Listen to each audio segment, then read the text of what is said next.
बहू या नौकरानी, एक दर्द भरी कहानी। पूरे 4 साल बाद हेमंत कनाडा से लौट रहा था। कनाडा में एक ब्यूटी प्रोडक्ट बनाने वाली कंपनी के लिए हेमंत काम करता था। हेमंत अपने देश में अपने घर लौटकर काफी खुश था। एयरपोर्ट पर उतने ही हेमंत की नज़र अपने परिवार वालों को खोजने लगी। जल्दी ही उसे अपने माँ बाप, भाई भाभी, बड़ी बहन और खुद की 3 साल की बच्ची भी एयरपोर्ट पर खड़ी नजर आई, लेकिन उसकी नज़र शोभा को खोज रही थी। वो सोचने लगा था, ये शोभा मुझे मिलने आई क्यों नहीं, और ऊपर से उसने हमारी छोटी सी बच्ची को भी यहाँ भेज दिया।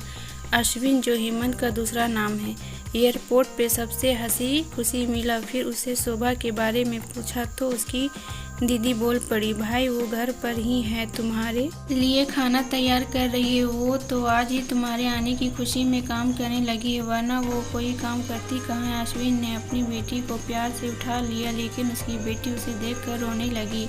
लाओ मुझे दो बच्ची को, वो तुम्हें काफी दिनों बाद देख रही है ना, इसीलिए पहचान नहीं पा रही होगी। कहते हुए दीदी ने बच्चे को अपने पास ले लिया। सभी टैक्सी में बैठकर अपने घर की तरफ रवाना हुए। अश्विन अपने परिवार से मिलकर खुश था, लेकिन ये बात कि शोभा उसे एयरपोर्ट पर मिलने नहीं आई उसे काफ़ी परेशान कर रही थी। वो सोचने लगा, क्या खाना बनाना इतना ज़्यादा ज़रूरी था, मुझे मिलने से भी ज़्यादा, और वो भी तब जब मैं 4 साल बाद वापस आया हूँ। इन्हीं ख्यालों में घर तक का आधा रास्ता बीत गया। अब उसकी बच्ची उसे देखकर रो नहीं रही थी, इसीलिए अश्विन उसके साथ खेलने लगा। बाकी का आधा रास्ता भी खत्म हुआ और सब घर पहुंच गए। गाड़ी की आवाज़ सुनकर शोभा बालकनी में आकर खड़ी हो गई और अश्विन की तरफ देखने लगी। अश्विन भी जैसे ही गाड़ी से उतरा, उसने पहले दरवाजे की तरफ और बाद में बालकनी की तरफ नज़र घुमाई, जैसे वो शोभा को ही देखना चाहता हो। अश्विन से नज़र मिलते ही शोभा के चेहरे पर मुस्कुराहट झलक पड़ी। अश्विन भी उसे देखकर हल्के से मुस्कुरा दिया। सभी घर के अंदर गए। शोभा सबके लिए पानी लेकर आई और सभी को पानी देने के बाद फिर से किचन में चली गई चाय बनाने के लिए। थोड़ी देर तक सभी परिवार वालों से बात करने के बाद अश्विन शोभा को बुलाने लगा। माँ ने उसे बीच में टोकते हुए कहा, रहने दो उसे, किचन में थोड़ा काम कर लेने दो, बाद में अपने आप आ जाएगी। तुम बैठो यहाँ मेरे पास, वैसे भी कहाँ ज़्यादा काम करती है वो। अश्विन यही बात दूसरी बार शोभा के बारे में सुन रहा था। अब उसने सोचा कि मेरे परिवार वाले मुझे झूठ थोड़ी बोलेंगे, हर दिन नहीं होता होगा उसको इतना काम, आज थोड़ा सा है, करने देते हैं, मैं बाद में उससे बात कर लूँगा। अश्विन अपने परिवार वालों से बातचीत में मगन हो गया। एक के बाद एक रिश्तेदार और पड़ोसी अश्विन को मिलने आते रहे और शोभा को किचन से बाहर निकलने का समय ही नहीं मिला। सभी के लिए चाय बना, नाश्ता बनाना, यही करते करते शाम हो गई। शाम होते ही अकेली शोभा इस बड़े से परिवार का खाना बनाने में जुट गई। 2 घंटे बाद सभी परिवार वाले खाना खाने के लिए डाइनिंग टेबल पर बैठे थे, सिवाय शोभा के।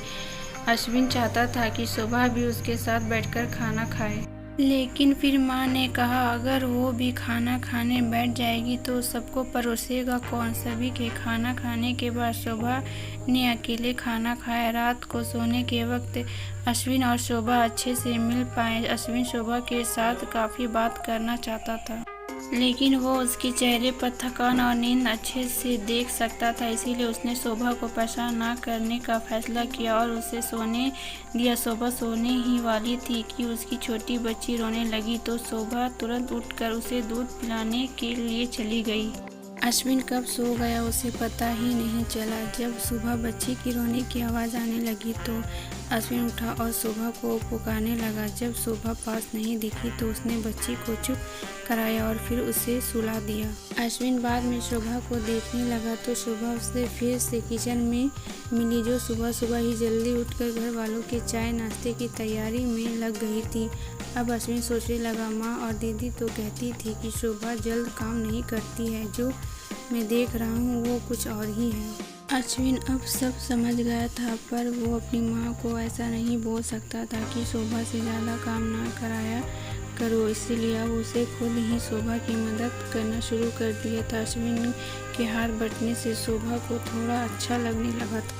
पहले जहाँ उसका चेहरा थका सा उतरा रहता था, अब उस पर थोड़ी थोड़ी चमक आने लगी थी। अश्विन ने कुछ दिनों में ही ये महसूस कर लिया था कि शोभा अब वो शोभा नहीं रही जिसे अश्विन शादी करके लाया था, तो कोई और थी जो तोते की तरह बोलती थी। और ये शोभा तो बिल्कुल चुप है, गुमसुम है। ऐसा लगता है जैसे किसी के दबाव में हो, किसी डर की वजह से सहमी हुई हो। अश्विन शोभा को उसे काम में और ज़्यादा मदद करने लगा। अश्विन का ऐसा व्यवहार अब घर वालों को खटकने लगा। घर के सभी बड़े और उसकी दीदी ने मिल के अश्विन को समझाया, तुम अपनी बीवी की मदद करते हो, उससे हमें कोई एतराज़ नहीं है, लेकिन तुम भी एक हद तक ही ऐसा करना चाहिए। जब तक कोई तुम्हें ऐसा करता ना देख रहा हो तब तक सब ठीक है, लेकिन जब कोई तुम्हारी बीवी के होते हुए बर्तन धोते तो वो अच्छा थोड़ी लगता है। और सोचा आगे चलकर शोभा को तुम्हारे हेल्प की आदत पड़ गई तो तुम्हारे अपना काम में ध्यान लगना मुश्किल हो जाएगा। अश्विन हमेशा से ही अपने परिवार वालों की बात मानता आया था। जिस तरह से सब ने अश्विन को समझाया था, अश्विन भी उनकी बातों में आ गया। अब अश्विन शोभा की मदद करने से कतराता था। कभी कभार वो बच्ची के लिए दूध गर्म कर लिया करता, उससे ज़्यादा कुछ नहीं। घर वालों ने अश्विन को विदेश जाने से मना कर दिया और कहा कि यहीं पर कुछ काम कर लो। अश्विन ने अब घर से ही ब्यूटी प्रोडक्ट ऑनलाइन बेचना शुरू कर दिया। उसका परिवार भी बढ़ गया। अब उसे 2 बेटी और 1 बेटा था। दोनों बेटी स्कूल जाने लगी थी, लेकिन बेटा अभी भी छोटा था। जितना अश्विन कमाता था उतना सबके लिए काफ़ी ना था। काफ़ी सोच विचार करने के बाद अश्विन ने यह फैसला लिया कि वो अब शोभा के साथ शहर में जाकर रहेगा, जहाँ पर शोभा भी काम कर पाएगी और वो घर से ही अपने ब्यूटी प्रोडक्ट्स बेचना शुरू करेगा। इस तरह से वे अपने पैसों की तंगी को पूरा करेगा। परिवार वालों ने भी अश्विन को इजाज़त दे दी। अश्विन चाहता था कि माँ भी उसके साथ रहे, लेकिन माँ को शहर में आना मंजूर ना था। माँ बड़े भाई के साथ रहने लगी। शहर में अब शोभा नौकरी करती है और अश्विन घर से ही ऑनलाइन अपने प्रोडक्ट बेचता। कई साल ऐसे ही बीत गए। शोभा घर का काम और बाद में बाहर का काम करके पहले से भी ज़्यादा थकी रहने लगी। परिवार वालों की अश्विन के दिमाग में डाली बात अभी भी उस पर असर करती थी। वहाँ यहाँ पर भी शोभा का हाथ ना बटाया करता। अश्विन अब दिन रात अपने प्रोडक्ट बेचने में ही मशहूर रहता। कभी कभी शोभा उससे कहती कि मुझे अच्छा नहीं महसूस हो रहा है, मुझे डॉक्टर के पास ले चलो। वो हाँ कह देता, लेकिन अपने काम में इतना खो जाता कि कभी उसको डॉक्टर के पास ले ही नहीं जाता। शोभा तो बीमार थी, लेकिन एक बार अश्विन बहुत ज़्यादा बीमार हो गया। इतना बीमार हो गया कि उसे अस्पताल में भर्ती करवाना पड़ा। अस्पताल में अश्विन के पास सिर्फ शोभा थी और कोई नहीं। इतना बीमार होने के बाद भी उसके परिवार वाले सिर्फ उसे मिलकर वापस अपने घर चले गए थे। उसका सहारा बनने के लिए, उसकी तकलीफ बांटने के लिए कोई भी उसके साथ नहीं था। बिस्तर पर पड़े और शरीर की तकलीफ से गुजर रहे अश्विन को अपनों का ऐसा व्यवहार बहुत तकलीफ दे रहा था। फिर वो सोचा कि उसने भी तो शोभा के साथ ज़िंदगी भर यही किया है। क्या वो शोभा का जीवन साथी सिर्फ नाम का ही नहीं था? जब साथ देने की बारी आती थी तो उसने दूसरों के बहकावे में आकर उसे किनारा कर लिया था। यहाँ तक कि शोभा के खुद अपने मुंह से कहने के बाद भी उसकी तकलीफ को वो नज़रअंदाज करता आया था। अश्विन को अब अपना दर्द शोभा के दर्द के आगे मामूली सा लगने लगा। उसके दर्द को ना बांटकर उसने बहुत बड़ा गुनाह किया हो ऐसा उसने लगने लगा। पश्चाताप के आंसू अश्विन की आंखों से बहने लगे। उसने अपनी सारी गलती और गुनाहों के लिए शोभा से माफ़ी मांगी।